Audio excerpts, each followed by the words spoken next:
Mathematics, Ordinary Level, Paper 1, 2024, Part 6.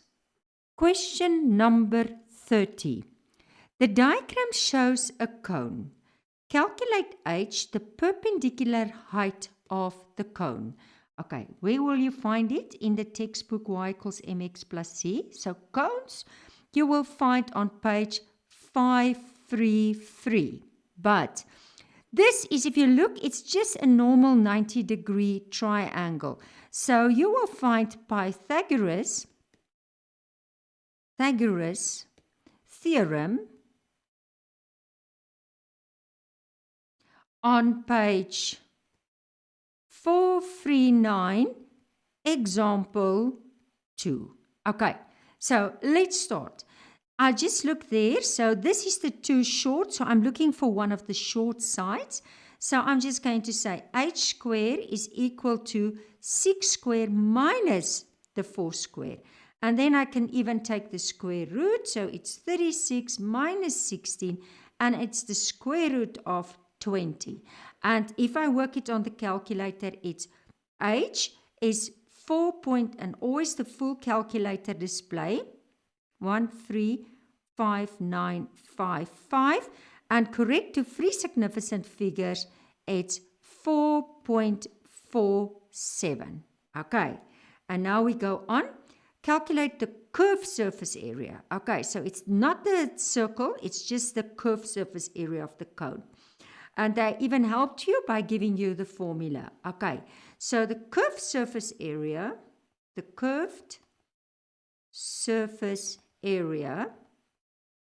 is just equal pi r and the slant height, that's 6. So, and they say in front of the paper, you can either use pi or on the calculator or 3,142, not in AS. Then they want just you to use this. So then I will, if I use this one, I will get 75.4, but they will also allow the exact answer if you use pi. So then it was just pi times 4 times 6, and that would have gave you 24 pi. They also would have taken that correct, but I think I'm going to write 75.4. But let's go to the exam report. So question 30. Part A was modelly answered. Some candidates incorrectly added the sides using the Pythagoras theorem by adding the two given sides. Now, if you're looking for a short one, you subtract instead of subtracting. Others calculate the side length but round it to two significant figures. Part B, okay, so that one was 4.47, but as I said, you can write the full calculator display. It's always good. Otherwise, you could set square root 2, or that was also correct. But 1 for the method. So they gave you 1. I just want to make it red. They gave you 1. I'm still not in red. Okay. So now I'm in red. 1 for the method, if they see you use Pythagoras theorem, and 1 for that answer. And then the second one, that was poorly, some perpendicular height. So it's that RL is standing for the slant height. So it's either 75, okay, first for if you multiply that, if they saw you multiply that 3, and then either 24 pi or 75.4 for the other mark. Question number 31. The area of a triangle ABC is 21.3 centimeters squared, and AC equals 8 and BC equals 12 centimeter. Calculate angle ACB. Okay, where will we find it in my mathematics textbook? Y equals mx plus c. So the area of a triangle when the height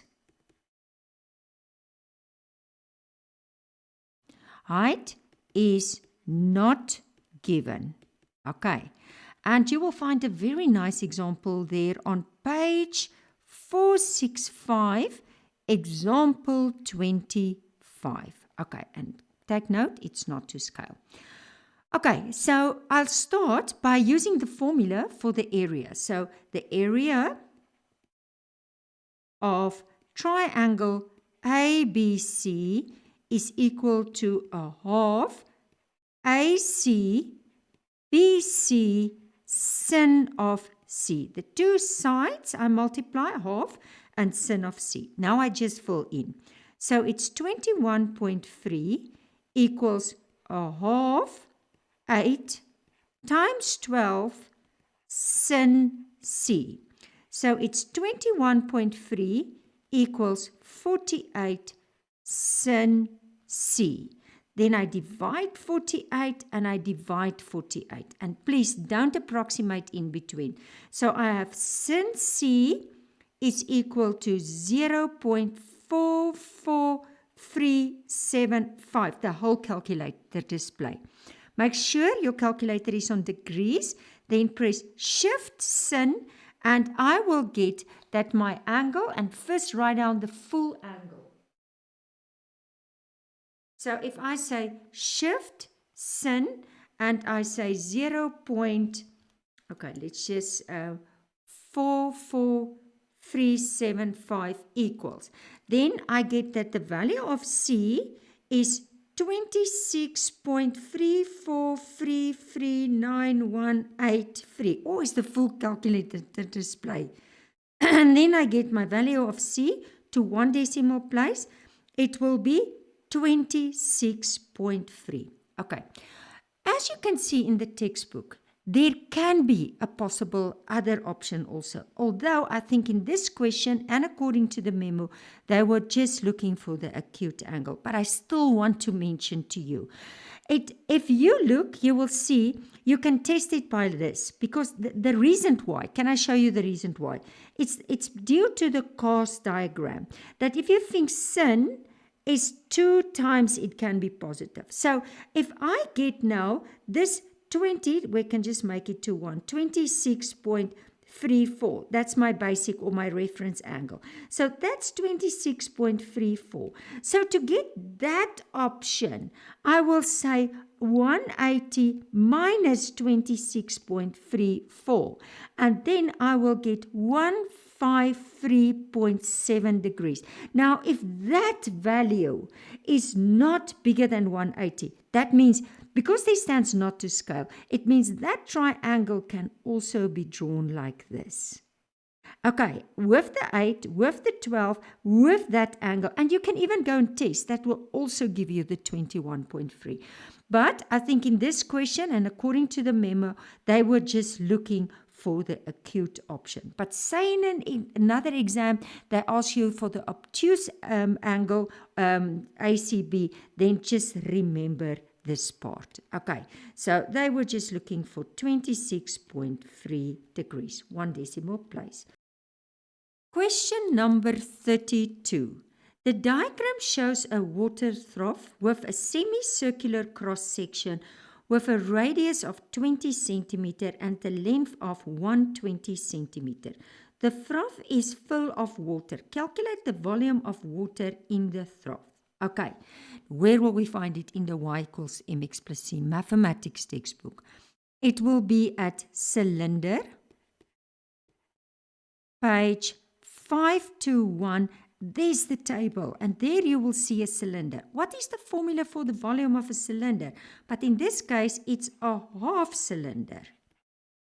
So I'm just going to put a half in front.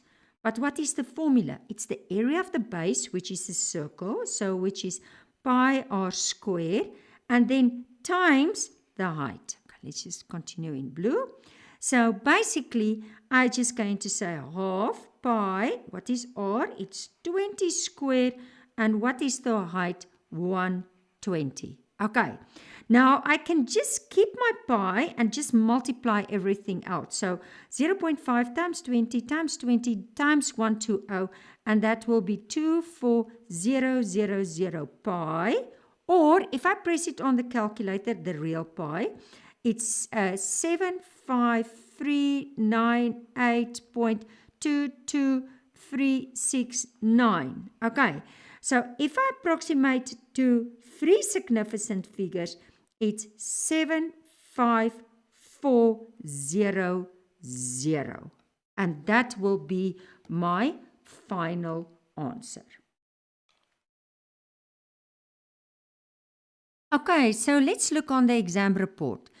This question was poorly answered. Many could not substitute values correctly into the formula for the area of a non-right angled triangle. Okay, so as I said to you, first, by just substituting it, you get 1 mark. Okay, or if they said you came to that value there, okay, before you worked out the angle. And as I said, in this case, they were just looking for the acute angle. Okay, option. And then this question was poorly answered. Many candidates did not recognize the froth as a half cylinder or a prism with a semicircular cross section. Most can calculate the volume of a full cylinder. No, it's just half. Even the sketch show you. So by just substituting in the formula, and as I said, you can leave it as exact or otherwise approximate it to 3 significant figures. Question number 33. In a class, data is collected about whether each learner is right-handed or left-handed. Okay, and then they make a table out of it. A learner is chosen at random. Find the probability that the learner is a left-handed boy. Okay, so what will this be? Where will I find it in the textbook? This will be probability, and you will find it on page 6 to 7. Okay, let's just write that in red. So page 6 to 7 in the part 2 of the y equals mx plus c mathematics textbook, and you can just look there at example 1. Okay, now the first important thing is that you must just be first find the total. So just to see the total number of children or learners of learner. And that will be the 3 plus the 13 plus the 4 plus the 16. And that will give you a total of 36. So the probability of a left-handed boy, so there's the boy and the left-handed boy. So the probability will be 3 out of 36. Now, I prefer with probability not to approximate the fraction. But if you approximate it to 1 over 12, I see they also took it as correct. It's just as soon as you come to 2 events and you come to dependent, then sometimes you're so used to simplifying the fraction that you can make mistakes. Okay, but we will now look at the answer. Let's first do the final question in this question paper. The mass m grams of the 200 chocolates is recorded and the results are shown in the table. Okay, so what will this be? And then calculate an estimate of the mean. Okay, so where will I find this? This is group and continuous data. And where will we find it? In the y equals mx plus c mathematics textbook. So it's page 667, it's part 2, and that example 24 will be very helpful to you. Okay, so the first very important thing is that you must find the mid values. Now, how do you find? You can just say 15 plus 25 divide by 2, and I'm going to even write it in red so that you see. So it's 20. 25 plus 27 divide by 2, it's just the middle, 26. 27 plus 29 divide by 2, 28. 29 plus 35 divide by 2, it's 32. Okay, and then I'm just going to start the calculation. Then I'm going to say 20 times 30. Okay, so the middle times the frequency plus 26 times 120 plus 28 times 26 plus 32 times 24, and I divide it by the total frequency, which is 200. Okay. You can put that in between steps if you are afraid you make mistakes, if you calculate everything in on the calculator. So 768, and sometimes they give for the middle. We will now check. But then I come to 5216, divide by 200, and that's 26.08. It looks to me that's exact value there. Okay, so let's go to the exam report. Okay, so let's start. Question number 33. This question was poorly answered. Many could not find the total number of learners in the class. A common error was calculating the total number of boys, and the common wrong answer was 3/16. Okay, but first the total number was 36, and then it was just 3/36. I prefer, but they also took this one as correct. It's just a single mark. Then question 34. This question was also poorly answered. Many candidates struggled to find the midpoints of the intervals. Some calculated the width of the intervals instead of the midpoints. Okay, so if they saw you were getting all that midpoints, they gave you a mark. Okay, if they saw that you were multiplying, they gave you 2 marks. Okay, did you see that? It's very nice.